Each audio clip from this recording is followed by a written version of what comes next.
In a split second, the sound of cracking bone echoed across the military training ground, silencing 500 soldiers who had been cheering just moments before. What started as a routine demonstration of combat skills had turned into something nobody expected to witness. A young female recruit, barely 5 feet tall, stood over a seasoned sergeant who lay writhing on the ground, his leg bent at an impossible angle. This wasn't supposed to happen.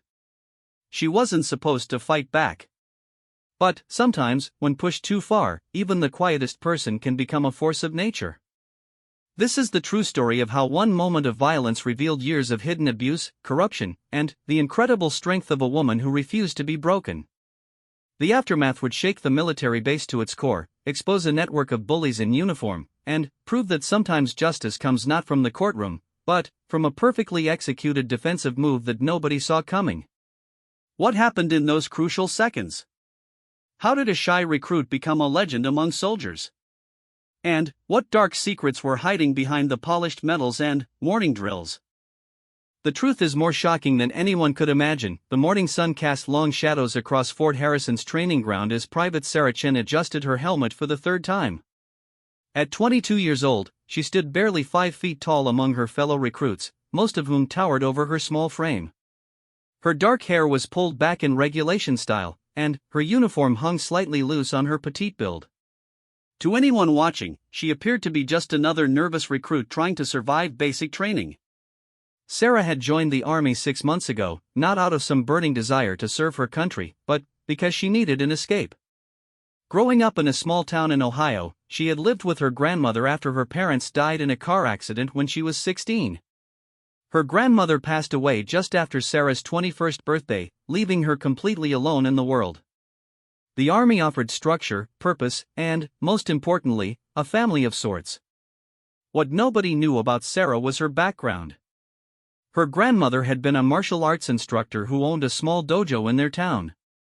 From the age of 8, Sarah had trained in multiple disciplines including karate, jiu-jitsu, and kickboxing. Her grandmother, Mrs. Chen, had been a formidable woman who believed that a person's size meant nothing if they had proper technique and mental discipline. "Size is just a number, little sparrow," her grandmother would say during their training sessions. "What matters is your spirit and your knowledge. A small key can open the biggest door if it's shaped correctly." Sarah had earned black belts in 3 different martial arts by age 18, but she never talked about it. Her grandmother had taught her that true strength came from humility and that advertising your abilities was a sign of weakness. "Let others underestimate you," her grandmother would whisper. "It gives you the advantage." Now, standing in formation with her unit, Sarah watched as Sergeant Marcus Webb strutted across the training ground like a peacock. Webb was everything Sarah disliked about certain types of military personnel. At 6 feet 2 inches and weighing over 200 pounds, he used his size to intimidate recruits. His face was permanently twisted into a sneer, and his eyes held a cruel glint that made Sarah's stomach turn. Webb had been targeting her since her second week at Fort Harrison. It started small with extra duties, harsher criticism during inspections, and deliberate attempts to humiliate her in front of other recruits. He seemed to take special pleasure in pointing out her size and questioning whether she belonged in the military at all. "Shun!" Webb's voice boomed across the training ground. "Front and center." Sarah's heart rate increased, but she maintained her composure as she stepped forward. Around her, the other recruits watched with a mixture of sympathy and relief that they weren't the ones being singled out. She had noticed that Webb particularly enjoyed putting on shows in front of large groups. "Today we're going to demonstrate proper defensive techniques," Webb announced to the assembled crowd of recruits. "Chen here is going to help me show you what happens when you don't follow proper protocol." Sarah felt her jaw clench, but she kept her expression neutral. She had learned over the months that any reaction would only fuel Webb's cruelty. Behind Webb, she noticed several other sergeants watching with interest. Some looked uncomfortable with what was about to happen, while others seemed to be enjoying the entertainment. The training ground was packed with nearly 500 soldiers who had gathered for the weekly combat demonstration. These demonstrations were supposed to be educational, showing new recruits proper fighting techniques and defensive maneuvers.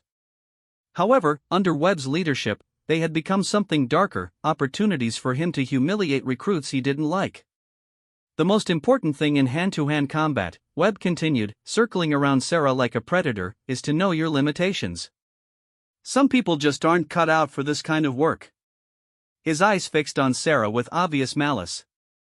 Sarah's mind flashed back to countless training sessions with her grandmother. She remembered the feeling of worn training mats under her feet, the smell of incense burning in the corner of the dojo, and her grandmother's patient voice explaining the philosophy behind their practice. Violence should always be the last resort, her grandmother had taught her. But, when someone pushes you into a corner and threatens your safety or dignity, you have every right to defend yourself. The key is to use only the force necessary to stop the threat. Webb was still talking, explaining various defensive positions to the crowd, but Sarah could tell by his body language that he was building up to something. She had seen this pattern before. He would lecture for a few minutes, then, suddenly, attack without warning to demonstrate his point about staying alert. The other recruits stood in neat rows, their attention focused on the demonstration. Sarah noticed Private Johnson, a kind young man from Texas who had tried to befriend her during their first week. His face showed concern as he watched Webb pace around her. There was also Private Martinez, a tough woman from California who had been one of the few recruits to stand up for Sarah when Webb's harassment first began. As Webb continued his lecture, Sarah became aware of her surroundings in the way her grandmother had taught her. She noted the position of every person nearby, the texture of the ground under her feet, the direction of the wind, and, most importantly, Webb's body language and positioning.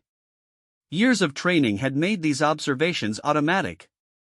Webb was holding a training baton, something that was supposed to be used for demonstration purposes only.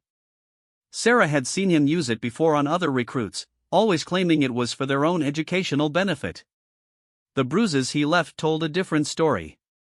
Now, the key to a good defense, Webb said, his voice taking on a more aggressive tone, is to react quickly when attacked. Chen, I'm going to demonstrate what happens when someone tries to kick you. Sarah felt every muscle in her body tense. This was it, the moment she had been dreading. Webb raised the baton slightly, and she saw the intent in his eyes. He wasn't planning to demonstrate a simple kick. He was planning to hurt her, and he was going to do it in front of 500 witnesses who would be too afraid to speak up. The crowd had grown quiet, sensing that something was about to happen. Some of the newer recruits looked confused, unsure if this was normal protocol. The more experienced soldiers knew exactly what was coming and either looked away uncomfortably or watched with morbid curiosity. Webb took a step back, positioning himself for what appeared to be a powerful kick aimed at Sarah's midsection. His leg muscles tensed, and his weight shifted to his supporting foot. In that moment, Sarah made a decision that would change everything. As her grandmother had taught her, she centered herself mentally and prepared for what was coming. Her breathing slowed, her vision sharpened, and her body moved into a subtle defensive stance that most people wouldn't even notice. To the observers, she still looked like a frightened recruit. But, inside, Sarah Chen had become something else entirely. Webb pulled his leg back, building momentum for what would have been a devastating blow to her ribs. The baton in his hand gleamed in the morning sunlight, and his face showed the satisfaction of a bully who thought he was about to get away with assault in broad daylight. But Sarah was no longer the helpless target he thought she was. Every lesson her grandmother had taught her, every hour of training, every principle of martial arts philosophy, came flooding back in perfect clarity. She was ready. The moment stretched like a rubber band about to snap. 500 soldiers held their breath. Webb's leg began its forward motion. And Sarah Chen prepared to show everyone exactly what her grandmother had taught her about defending oneself against bullies. What happened next would be talked about for years to come, but in that instant before impact, there was only silence, tension, and the perfect stillness that comes just before everything changes forever. The kick came faster than most of the watching soldiers could follow, but, to Sarah, it felt like slow motion. Webb's heavy boot was aimed directly at her ribcage with enough force to send her sprawling across the dusty training ground. His face showed pure malicious satisfaction as he imagined the impact that would finally break the quiet recruit who had somehow survived his months of harassment. But Sarah moved with the fluid grace of someone who had been preparing for this moment her entire life. As Webb's leg extended toward her, she shifted her weight slightly to the left, allowing the kick to pass harmlessly through the space where she had been standing just milliseconds before. The movement was so subtle that many observers weren't even sure what they had seen. What happened next was a masterpiece of martial arts precision that would have made her grandmother proud. As Webb's leg continued its forward momentum, now off balance from missing his target, Sarah reached out with both hands and grasped his extended ankle. Her grip was firm but controlled, exactly as she had practiced thousands of times in her grandmother's dojo. Webb's eyes widened in shock as he realized what was happening. He had expected to connect with a cowering recruit, but instead found himself completely off balance with his leg trapped in the hands of someone who clearly knew what they were doing. The baton fell from his grip as he frantically tried to maintain his footing. Sarah's voice was calm and clear as she spoke, loud enough for the nearby soldiers to hear. "Sergeant Webb, you need to stop this immediately." Her tone was respectful but firm, showing that even in this moment of confrontation, she was trying to give him a chance to back down. But Webb was too proud and too angry to accept the escape she was offering. Instead of stepping back and ending the confrontation, he tried to use his superior weight and size to overpower her. He grabbed for her shoulders, attempting to push her down while pulling his trapped leg free. This was the mistake that sealed his fate. The moment Webb chose to escalate the situation rather than de-escalate it, Sarah's training took over completely. Her grandmother had taught her that once an attacker commits to violence, you have every right to defend yourself with appropriate force. Sarah twisted Webb's captured ankle in a specific way that she had learned in her jiu-jitsu training. The technique was called an ankle lock, and, when performed correctly, it could control an opponent's entire body through leverage and pressure on a joint. Webb suddenly found himself unable to move without risking serious injury to his own leg. The watching soldiers began to murmur among themselves as they realized that something very unusual was happening. The small recruit who had been Webb's favorite target was somehow controlling the large sergeant with what appeared to be minimal effort. "Let me go, you little freak!" Webb snarled, his face turning red with rage and embarrassment. He tried again to break free, but Sarah's grip and positioning were perfect. Every movement he made only put more pressure on his own ankle joint. Captain Rodriguez, one of the supervising officers, stepped forward from the group of instructors. "Webb, stand down immediately," he ordered, recognizing that the situation was spiraling out of control. But Webb was beyond listening to reason. His pride had been wounded in front of 500 soldiers, and he was determined to reassert his dominance regardless of the consequences. With a roar of fury, he pulled back his free leg and launched a vicious kick aimed directly at Sarah's head. This was the moment that changed everything. Up until now, Sarah had been defending herself with minimal force, trying to control the situation without causing serious harm. But a kick to the head was potentially lethal, and her grandmother's training was very clear about what to do when faced with a life-threatening attack. Sarah ducked under the head kick while maintaining her grip on Webb's other ankle. As his second leg passed over her head, she suddenly stood up and twisted her entire body in a sharp, explosive motion. The technique was called a leg sweep takedown, but Sarah executed it with a precision and force that went far beyond basic training. Webb's supporting leg was yanked out from under him with tremendous leverage. His body went horizontal in the air for a brief moment before gravity took over. He crashed to the ground with a sickening thud that echoed across the training ground. The sound that followed was even worse.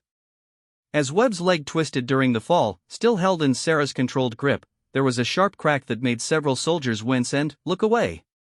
Webb's femur, the strongest bone in the human body, had snapped cleanly just above the knee. Webb's scream of pain cut through the morning air like a blade.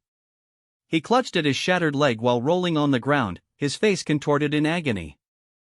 The bone was clearly broken, his leg bent at an unnatural angle that made even experienced soldiers feel sick.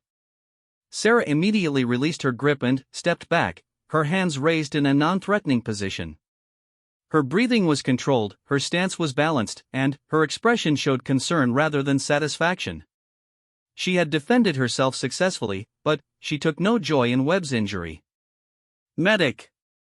Captain Rodriguez shouted, rushing toward the fallen sergeant. "I need a medic over here immediately." The 500 soldiers who had gathered to watch a routine training demonstration stood in stunned silence. Most of them had never seen anything like what had just occurred. A recruit barely 5 feet tall had just broken the leg of a 200-pound sergeant in a matter of seconds. Private Johnson's mouth hung open in amazement. He had worried about Sarah every day since arriving at Fort Harrison, watching Webb's increasingly aggressive harassment with growing concern. Now he realized that his concern had been misplaced. Sarah Chen was far from helpless. Private Martinez was grinning despite the serious situation. She had been one of the few people to stand up for Sarah over the past months, and, seeing Webb finally face consequences for his bullying, felt like justice being served. Other soldiers had different reactions. Some were shocked by the sudden violence, even though Webb had started the confrontation. Others were relieved that someone had finally stood up to a sergeant who had been abusing his authority for years. A few looked nervous, wondering what this incident would mean for all of them. The medical team arrived within minutes, quickly assessing Webb's injury and preparing him for transport to the base hospital. As they loaded him onto a stretcher, he continued to moan about his leg while shooting hateful looks at Sarah. "This isn't over," he managed to gasp as the medics carried him past her. "You have no idea what you've just started." Sarah met his gaze calmly and spoke in a voice that carried across the training ground. "I defended myself against an unprovoked attack, Sergeant Webb. That's exactly what you would expect any soldier to do." Captain Rodriguez approached Sarah with a mixture of concern and curiosity on his face.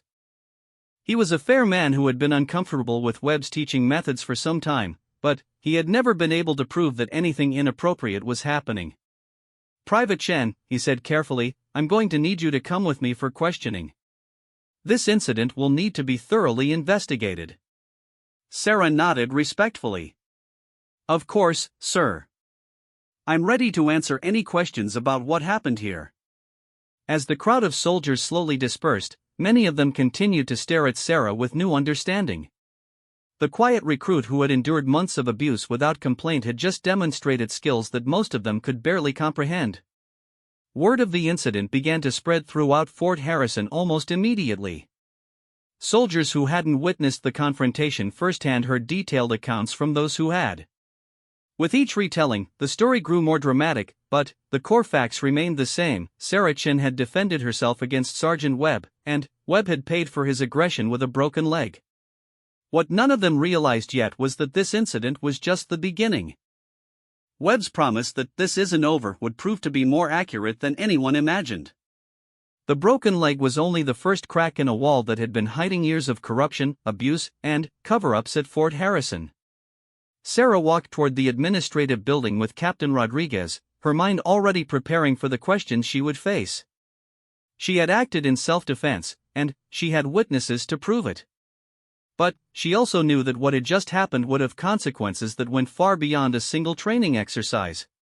Behind them, the training ground slowly returned to normal as other instructors took over the scheduled activities. But the spot where Webb had fallen remained empty, and more than one soldier found their attention drifting to that patch of dirt where everything had changed in a matter of seconds. The administrative building at Fort Harrison buzzed with unusual activity as news of the training ground incident spread like wildfire. Sarah sat in a small conference room, her hands folded calmly in her lap as she waited for the formal questioning to begin. Through the window, she could see soldiers going about their daily routines, but she noticed how many of them glanced toward the building where she was being held. Captain Rodriguez entered the room followed by Major Patricia Williams, the base's legal affairs officer, and Sergeant First Class David Kim, who would be conducting the official interview. Sarah recognized Sergeant Kim as one of the few instructors who had always treated her with respect and professionalism.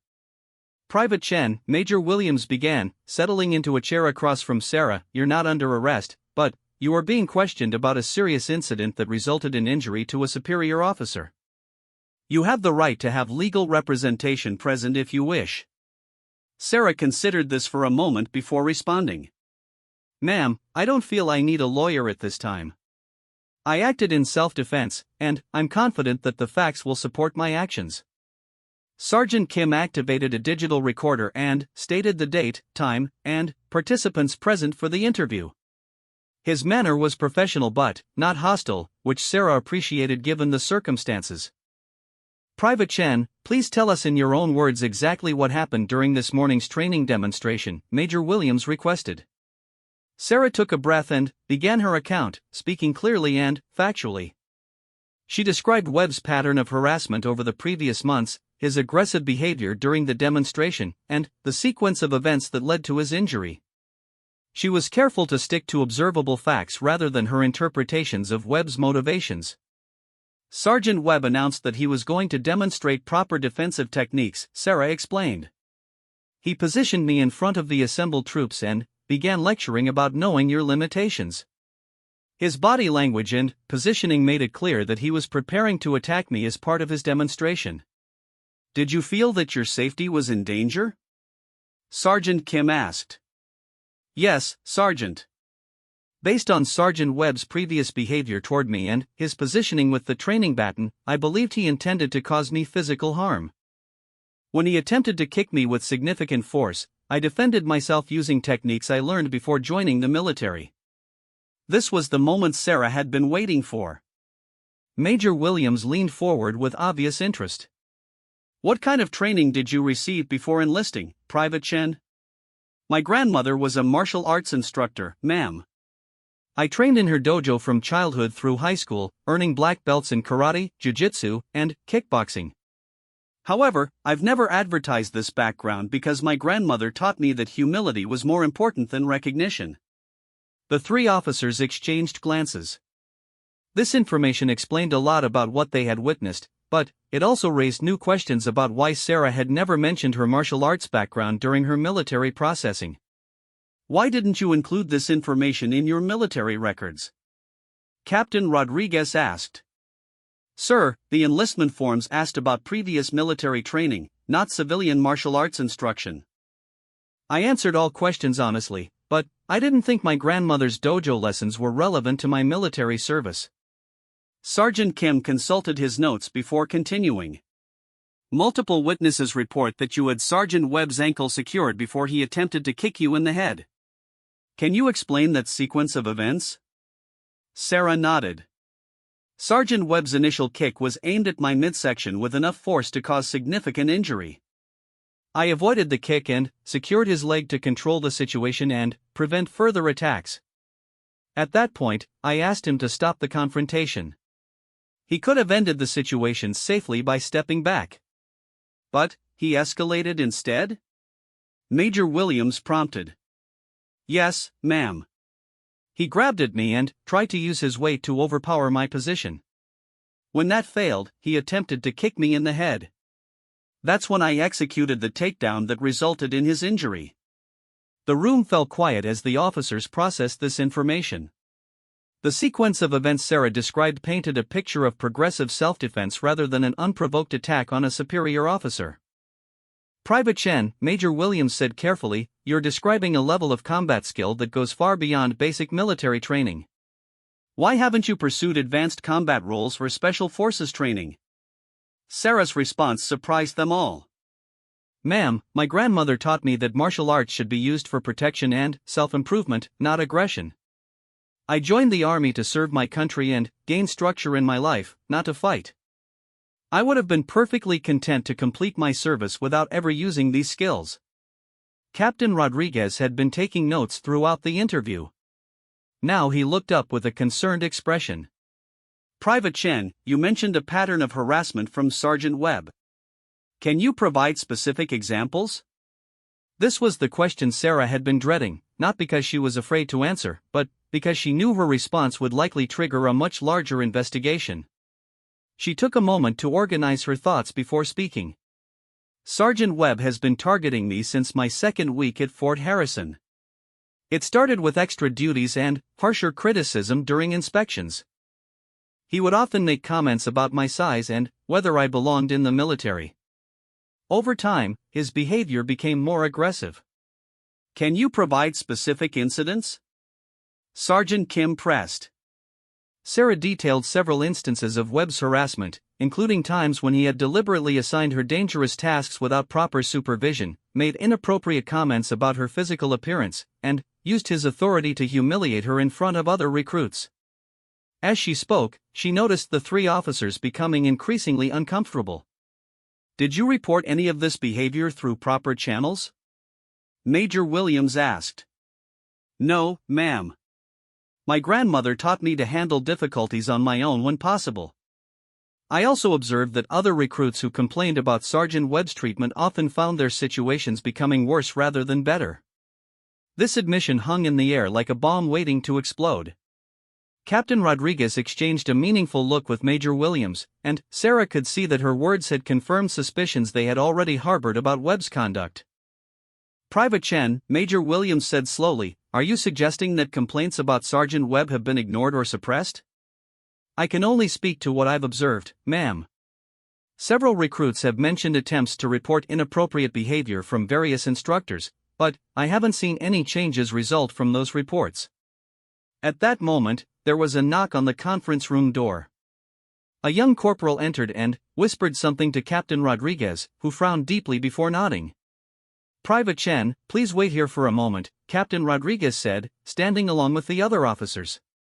The three military officials stepped into the hallway, leaving Sarah alone with her thoughts. Through the partially open door, she could hear fragments of their conversation mixed with voices from other parts of the building. It sounded like the investigation was expanding rapidly. When they returned 15 minutes later, Major Williams's expression had changed dramatically. She looked angry but determined, like someone who had just received very unwelcome but important information. Private Chen, she began, we've just received word that several other soldiers have come forward with information related to this incident. It appears that what happened this morning may have broader implications than we initially realized. Sarah wasn't surprised by this development, but she maintained her composed demeanor. Ma'am, I can only answer for my own actions. I defended myself appropriately when attacked by a superior officer who was abusing his authority. We understand that, and, based on our preliminary investigation, your actions appear to be justified, Captain Rodriguez assured her. However, the information we're receiving suggests that today's incident may have exposed more serious problems within our training programs.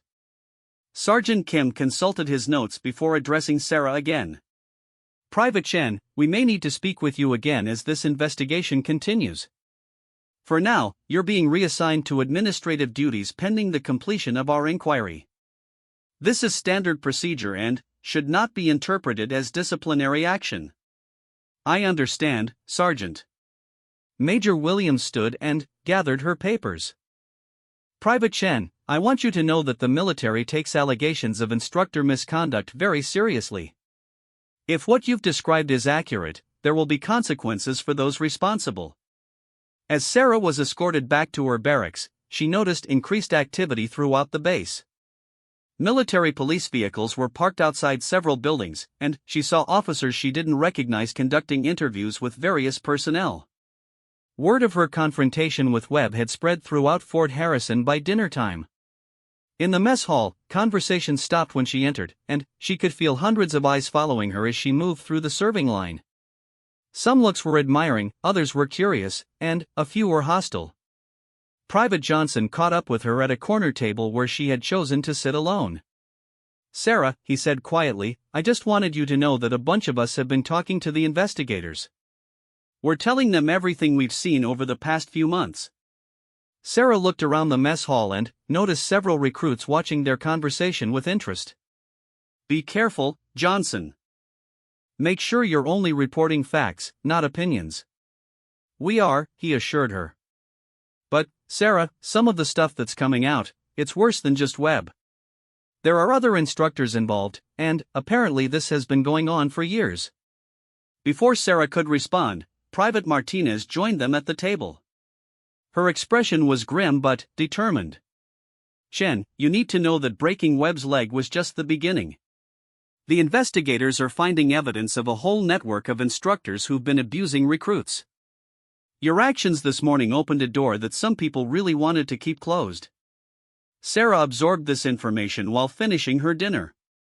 She had acted in self-defense during a single incident, but apparently her actions had triggered something much larger. The broken leg that had ended Webb's attack was also breaking open years of hidden corruption at Fort Harrison.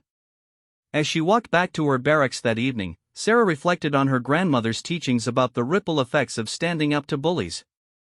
Sometimes, little sparrow, her grandmother had said, one act of courage can inspire others to find their own strength.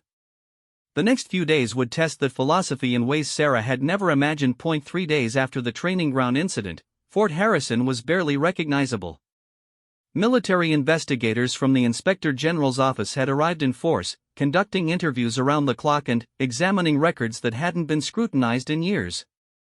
Sarah watched from her temporary assignment in the administrative office as the investigation mushroomed far beyond anyone's initial expectations. Her new duties involved filing paperwork and answering phones, a stark contrast to the physical training that had dominated her military experience. Colonel James Harrison, the base commander and nephew of the fort's namesake, had personally assigned her to this position to keep her away from any instructors who might seek retaliation while the investigation continued. Private Chen called Lieutenant Sarah Foster, the administrative officer who had been supervising her work. Colonel Harrison wants to see you in his office immediately. Sarah made her way through corridors buzzing with activity. She passed several familiar faces from her training unit, but many looked away awkwardly when they saw her.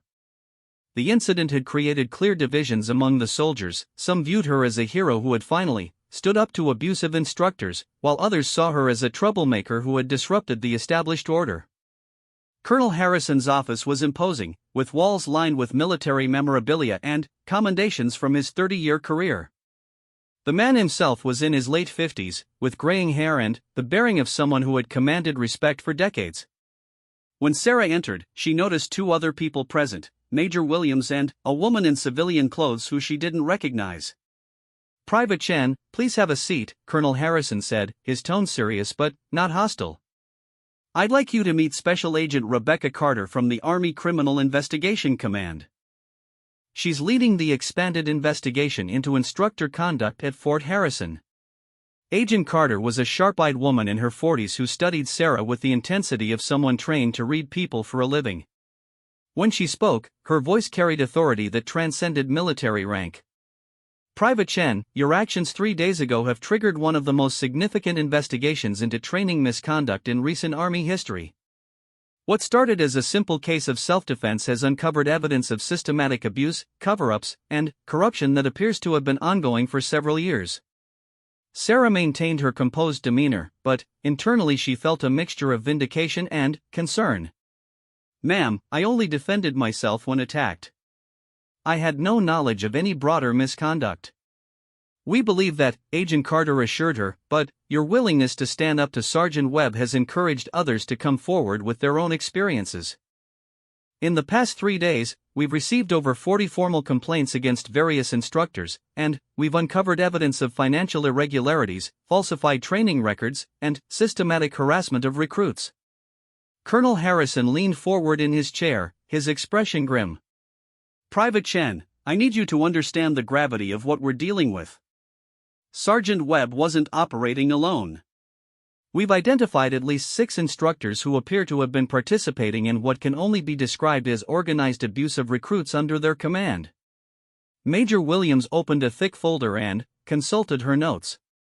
"The pattern is consistent across multiple training units. Instructors would identify recruits they perceived as vulnerable and subject them to increasingly severe harassment. When recruits complained, their concerns were dismissed or redirected back to the same instructors who were abusing them." Agent Carter continued the briefing. "We've also discovered that some instructors were taking bribes to give favorable evaluations to recruits who couldn't meet standard requirements, while simultaneously failing recruits who refused to tolerate abuse. The corruption was systematic and well-organized." Sarah absorbed this information with growing shock. She had known that Webb was a bully, and she had observed that complaints about instructors seemed to disappear without resolution, but she hadn't imagined anything this extensive. "Private Chen," Colonel Harrison said, "your grandmother's training saved you from becoming another victim, but it also exposed something that could have continued indefinitely if you hadn't fought back." "Sir, may I ask what happened to Sergeant Webb?" Agent Carter answered. "Sergeant Webb is currently in the base hospital with a compound fracture of the femur that will require multiple surgeries and months of rehabilitation. However, his medical situation is the least of his problems. We found evidence that he was accepting payments to pass recruits who failed physical fitness requirements, and we have testimony from 7 recruits describing incidents of physical and verbal abuse over the past 2 years. The scope of the corruption was staggering. Major Williams showed Sarah copies of financial records that revealed unexplained payments to several instructors, falsified test scores, and training documents that had been altered to hide evidence of misconduct. The most disturbing aspect, Agent Carter explained, is how well protected this network was. Complaints were systematically buried, and recruits who persisted in seeking help often found themselves transferred to different units or facing disciplinary action for unrelated infractions. Sarah thought about her own experiences and those of her fellow recruits. "Ma'am, this explains why so many recruits seemed afraid to report problems. They knew it would only make their situations worse." "Exactly. And that's why your actions were so significant. You didn't file a complaint or try to work within a corrupted system. You defended yourself decisively when attacked, and you did it in front of 500 witnesses who couldn't be silenced or intimidated." Colonel Harrison stood and walked to the window overlooking the training ground where the incident had occurred. "Private Chen, I've been commanding this base for 3 years, and I had no idea how extensive this problem was.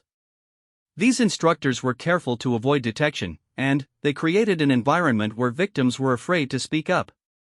"What happens now?" Sarah asked. Agent Carter consulted her notes. "Sergeant Webb and 5 other instructors have been relieved of duty and are facing court-martial proceedings. We're also investigating several officers who may have been aware of the misconduct but failed to take appropriate action. The investigation is ongoing, and we expect to file additional charges as we gather more evidence." Major Williams added, "We're also implementing new policies for handling complaints about instructor conduct, including independent oversight and mandatory reporting requirements. The goal is to ensure that something like this never happens again." Sarah felt a profound sense of relief mixed with sadness for all the recruits who had suffered while this corruption festered unchecked. "What about the recruits who were victimized? Will they receive any assistance?" "We're developing a comprehensive support program," Colonel Harrison assured her. "This includes counseling services, opportunities to retake any training that was compromised by corrupt instructors, and assistance with career development for those whose military progress was derailed by this misconduct." Agent Carter gathered her files and prepared to leave. "Private Chen, you should know that your actions have been noted at the highest levels of Army leadership. You demonstrated exactly the kind of courage and integrity that the military values most highly."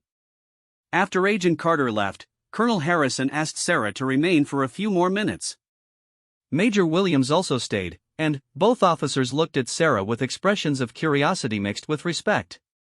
"Private Chen," Colonel Harrison began, "we need to discuss your future here at Fort Harrison. Your martial arts background and the way you handled this situation suggests that you might be better suited for specialized training rather than standard infantry preparation." Sarah considered this carefully.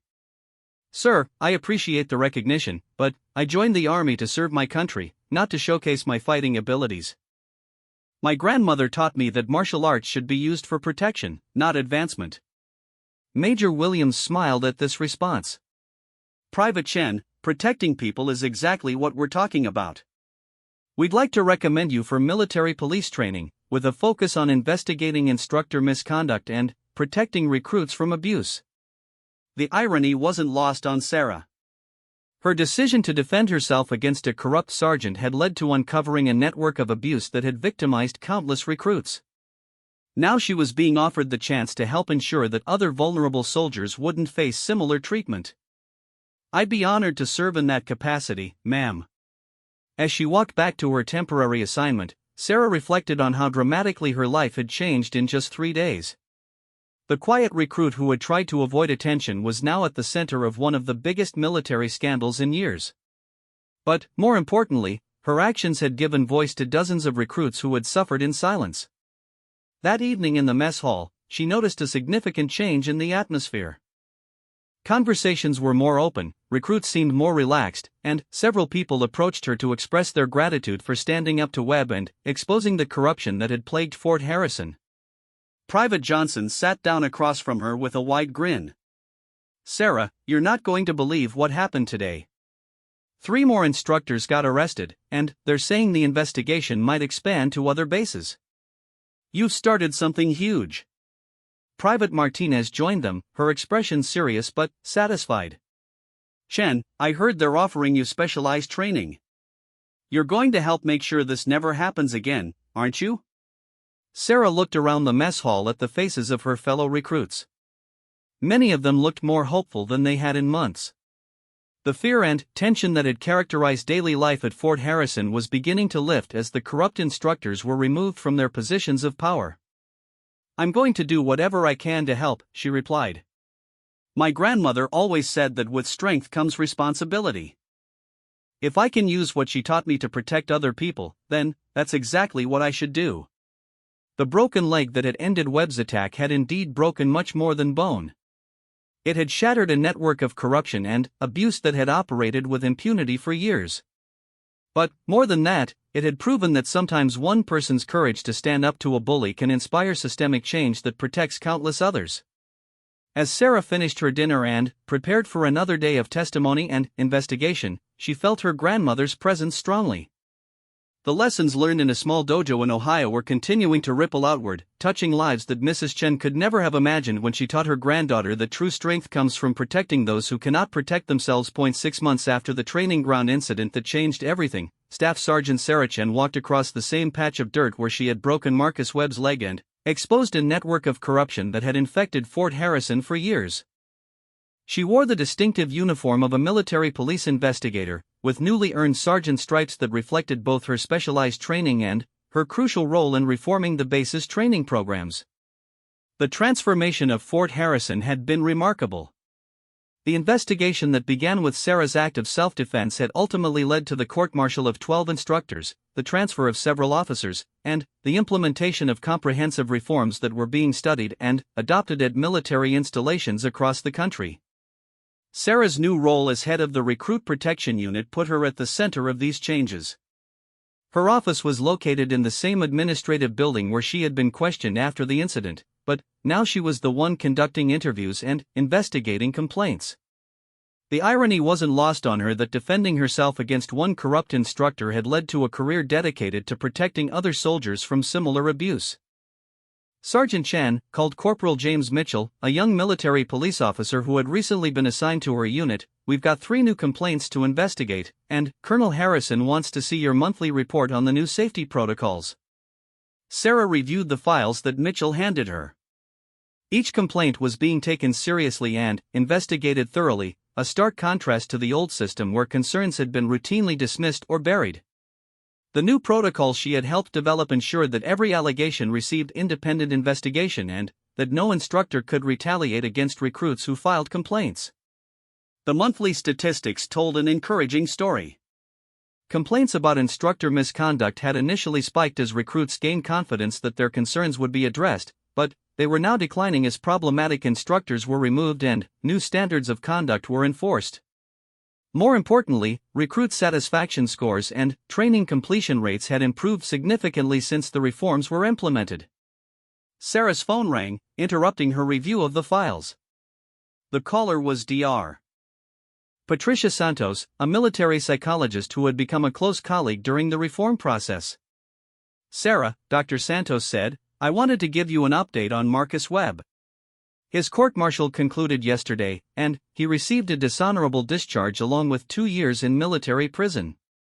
The judge specifically mentioned that your testimony was crucial in establishing the pattern of abuse that led to his conviction.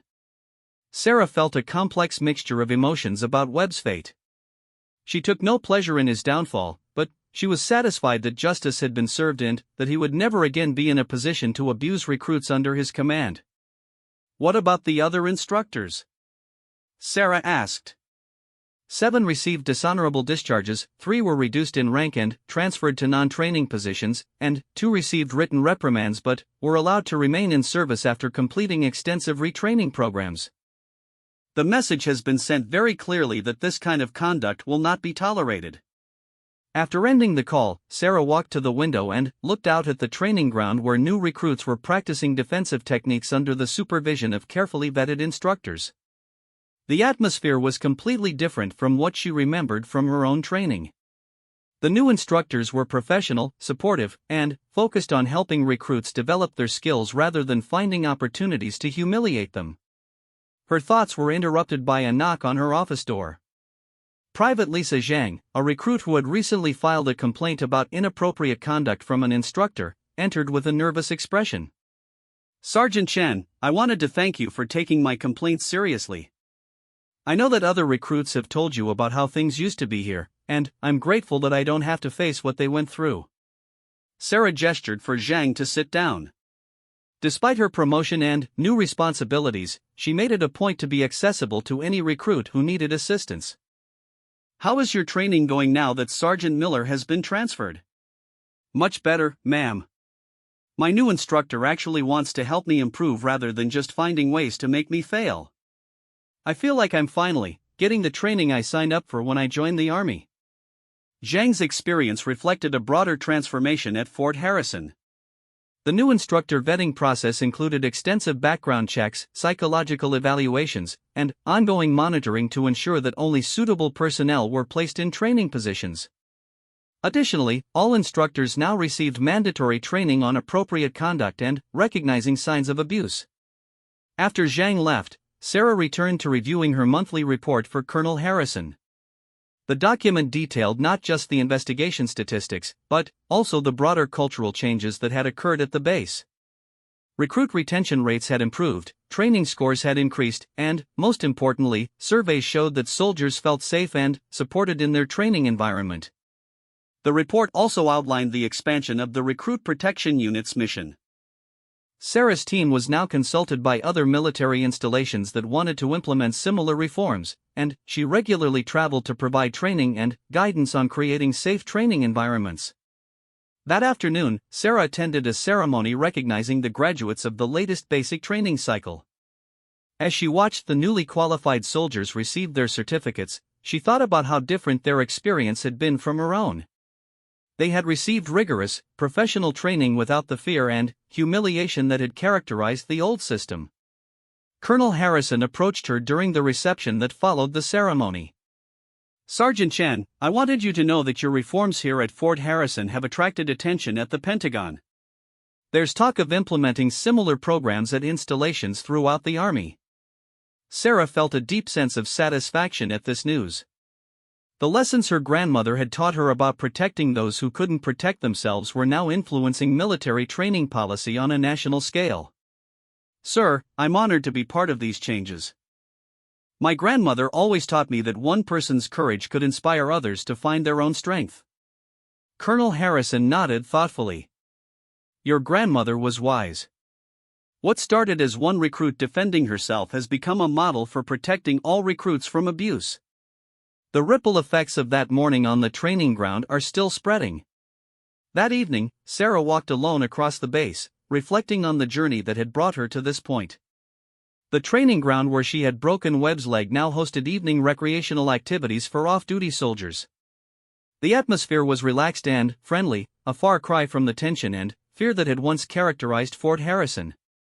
She stopped at a bench near the spot where the incident had occurred and pulled out her phone to call her cousin in Ohio, the only family member she had left since her grandmother's passing. "Sarah," her cousin Emma exclaimed when she answered. "I saw the news article about the military reforms you're leading. Grandma Chan would be so proud of what you've accomplished." Sarah smiled as she thought about her grandmother's reaction to everything that had happened.